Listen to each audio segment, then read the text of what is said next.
and welcome to Tech Latest from Nikkei Asia, where we bring you the freshest updates from the technology sector in Asia. I'm your host, Katey Creel, and in this week's episode, I'm talking to our Hong Kong tech correspondent, Cissy Zhou, about who's taking the wheel in autonomous driving. Welcome back to the show, Cissy. Hi, Katey. It's nice to be back after a long time. Yeah, it's been ages. It's great to have you again. Yes. So, to dive right into things, you recently spoke with the CEO of WeRide, Tani, about his company's plans and, in particular, his view on competition in self-driving. But before we get into the bigger picture, can you tell us a bit about and what makes WeRide different from its rivals? Yes, sure. So, WeRide is one of the autonomous driving startups in China that have been aggressively entering overseas markets in recent years.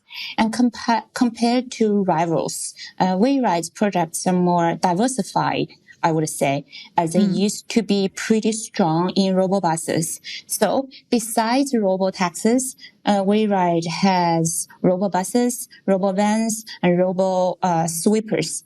And same as its rivals, they also offer ADAS solutions. ADAS means Advanced Driver Assistance System.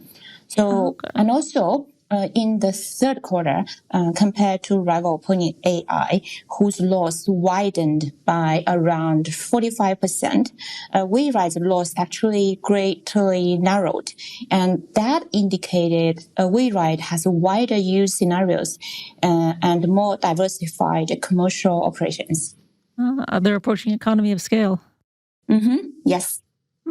So there are three very serious players in China, WeRide, Pony AI, and Baidu. And this is three self-driving players, one market. What does that make the competition like in China? And how is this spilling over into their overseas efforts? Yeah, at this stage, I would say the competition among Chinese autonomous driving companies is fierce, with the leading three, as you just mentioned, Pony AI, WeRide, and Baidu. They would even quarrel with each other in public space. Oh, sometimes it could get pretty nasty. And in terms of competition, there are similarities and differences, of course, between them. And at home, all of them focus on tier one cities, given Wuhan, the capital city of Hubei province, is already almost fully open to Baidu's Apollo Go, which now has hundreds of fully driverless robotaxis running in the city. Wow. Yes. So Pony AI and WeRide, they are focusing on other tier one cities such as Beijing, Guangzhou, and Shenzhen. So they're trying to expand their market as soon as possible because scale is very important to them at this stage. So they're trying to achieving that by differentiating the market a little bit. And in the more overseas markets, WeRide started much earlier than its rivals. And currently, it is more ahead of its rivals. For example, it has full-time employees in the Middle East, Europe, and Singapore. Well, Pony AI is relatively focusing more on expanding its domestic market. And their strategy is that, they want to do their best in the domestic market so that when the conditions mature, they can copy and paste their domestic model to overseas market. That's a really interesting comparison. Yeah, that's kind of different from WeRide. Yeah. And also, of course, Pony AI and Baidu, they are also expanding to the Middle East and Europe market. But WeRide is definitely ahead of them in terms of pace. That's really interesting because you can see the rationale for kind of both approaches. One is if you want to succeed overseas, you have to go overseas and kind of learn trial by error. But a little bit different. Yeah, but Pony's approach too could be interesting. If you can replicate the Chinese model overseas, then it makes sense to kind of perfect it at home first. So yeah, be curious to see who ends up really pulling ahead overseas. Exactly. Yeah. But they're not the only self-driving players in China. There's also some new entrants like XPeng, and a number of ride-hailing platforms are also getting into the self-driving sector. Exactly. Yeah, so how are some of these doing? And do the big three or the bigger three, are they worried about these guys?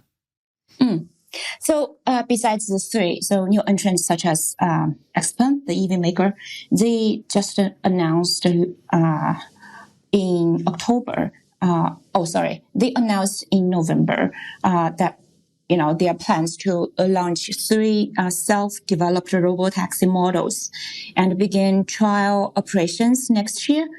And ride-hailing platforms, there's so many ride-hailing platforms in China, including Didi, Cao Mobility, and T3Go. And they are all working on robotaxis.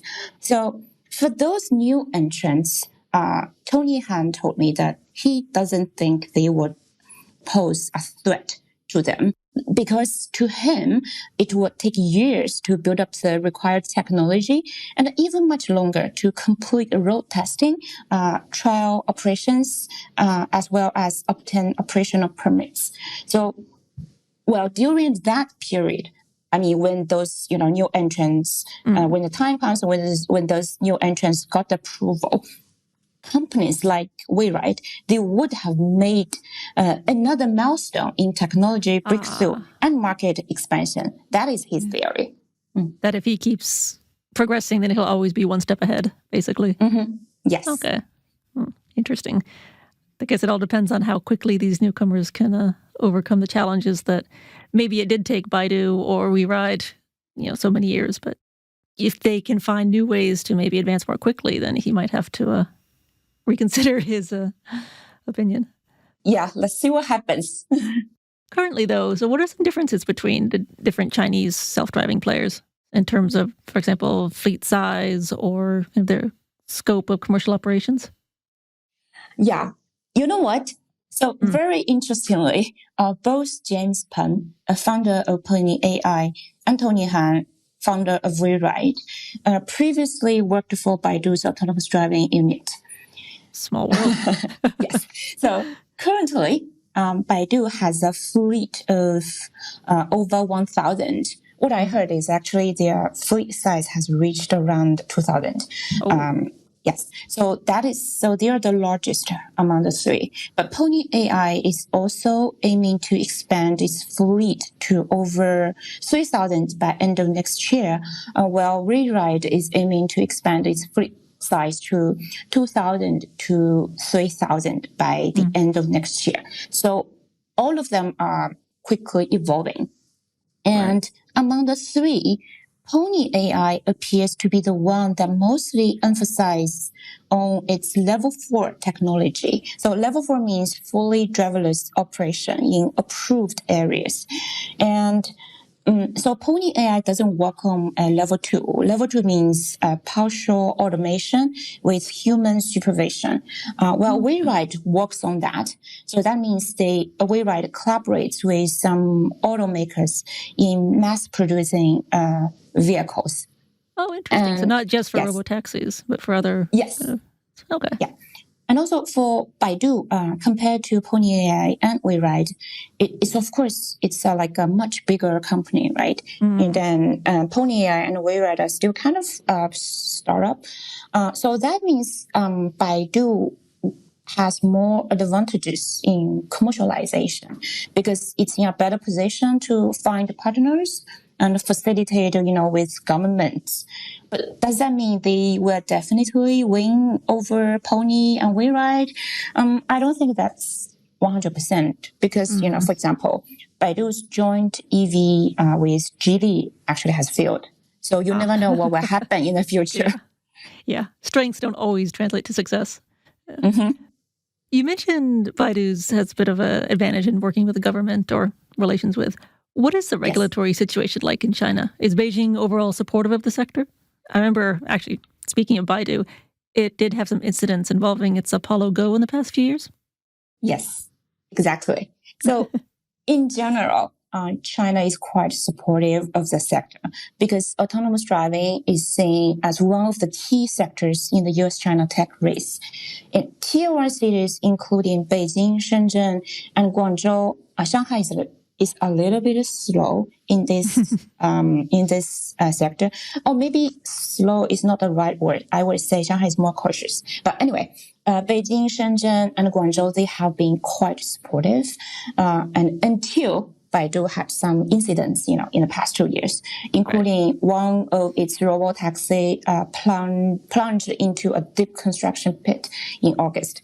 So the latest situation is that the city of Beijing, not China, the municipal government of Beijing, they have been slower than expected in rolling out more supportive policies, as all those companies told me. Shanghai and Shenzhen, they have actually opened more routes for driverless robotaxi services this year.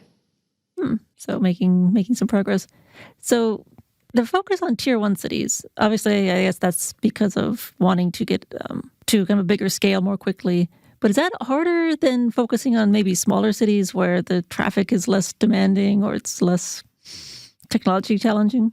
Just curious about the focus on tier one cities versus non-tier one cities. Because I think scale really matters, and also it does make sense for them to start with, rolling out services in tier one cities. Because if tier one cities are more supportive, and then other cities will follow. Also, the road situation is more complicated in low tier cities. So better always start with big cities. Oh, okay. I thought it would maybe be more challenging with more traffic, but I guess also, of course, in Beijing, Shanghai, and Guangzhou, of course, there will be more users willing to try this kind of service. It's hard to imagine, there were so many potential users in Chinese villages. That just doesn't make sense to me. Well, it's something between village and tier one, I meant, but yeah, I take your point. Yeah. Okay. So. But apart from the on-the-road performance, both WeRide and Pony AI recently had a listing in Hong Kong, a dual primary listing, I think it was. Yes. And the share prices have not been doing so hot since then. So is this a sign that setbacks like we've seen recently with the Baidu thing are maybe turning investors off? Or are there other things that investors are worried about? I think that might have something to do with the bad timing for their listings, because in the first half of the year, autonomous driving was a very hot topic among investors. And earlier this year, the Hang Seng Index was actually one of the best performers among global stock indexes. But lately, concerns about, the overvaluation have cooled the Hong Kong market. And in the past months, the Hang Seng index has become one of the worst performing major indexes. And of course, I think the underperformance also shows that when it comes to robotaxi sector, so which requires exceptionally high investment, has a long development cycle and also takes a long time to make profits, right? The capital market is still pretty cautious. And it can be derailed, at least temporarily, by one or two bad accidents or bad publicity. So, yeah, I can see why.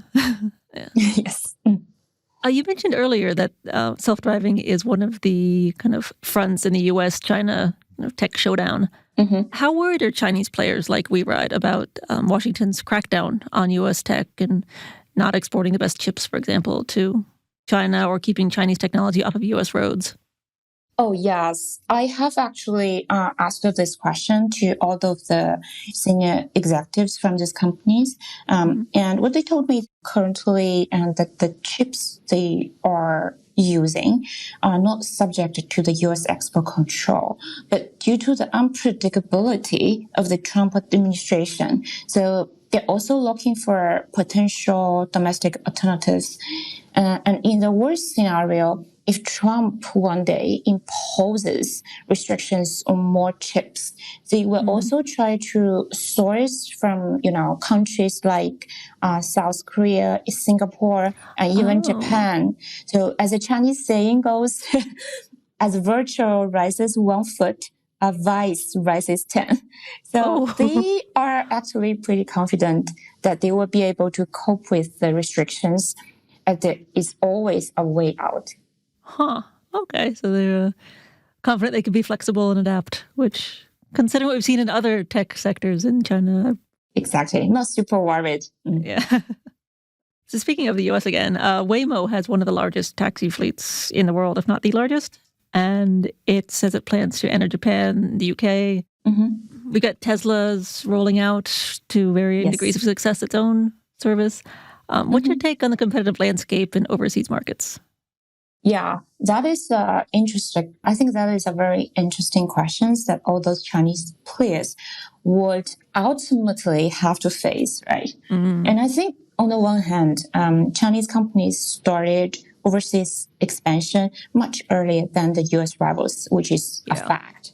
And as we have already talked about, that it would take time to get permits and conduct a road test, etc. And on the other hand, just like any other sectors, Chinese companies, they always have a cost advantage.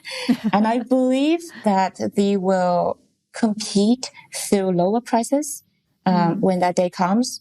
At least, that's one of their core competitive advantages. Yeah, I think definitely in things like robo-buses, when you're trying to win, government contracts, it's going to be very appealing to say, we're so much cheaper. So, yeah, this is really fascinating. I can't wait to see how the self-driving battle unfolds going into next year. Yeah, I'm also very excited to see. Yeah, it's great to have you back to cover it. Okay, thank you. Okay, thanks, Cissy. That's all for this week's episode. For more of Nikkei Asia's tech coverage, visit asia.nikkei.com. You can also subscribe to our weekly Tech Asia newsletter, which will be delivered to your inbox every Thursday. Thanks again for listening, and check back with us next week for more updates on the tech trends that matter.